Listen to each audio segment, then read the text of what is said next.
કહેવાય છે કે એકવાર લાલો નંદ બાબા સાથે દિવાળી ઉપર ખરીદી કરવા ગયો અને એ સમયે ખૂબ મોટી બજાર ભરાઈ હતી.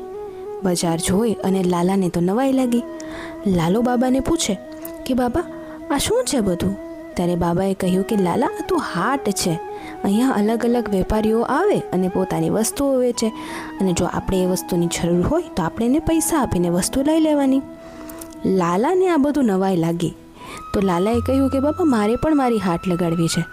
અને ત્યારબાદ લાલાએ પણ પોતાની એક હાટ લગાડી અને એ હાટમાં લાલો પોતે વેપારી બનીને બધું વેચવા બેઠો. પણ લાલાની એક શરત હતી કે હું વેચું બધું તમને મફતમાં, પણ સામે તમારે મને પ્રેમ અને લાગણી આપતી જવાની.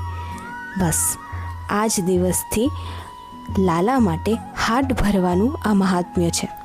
ભક્તો લાલાની સેવા માટે આ હાટ ભરે છે. અને સાથે સાથે આ દિવસ પર એક મોટું બીજું મહત્ત્વ પણ છે, જે છે દીપદાનનું.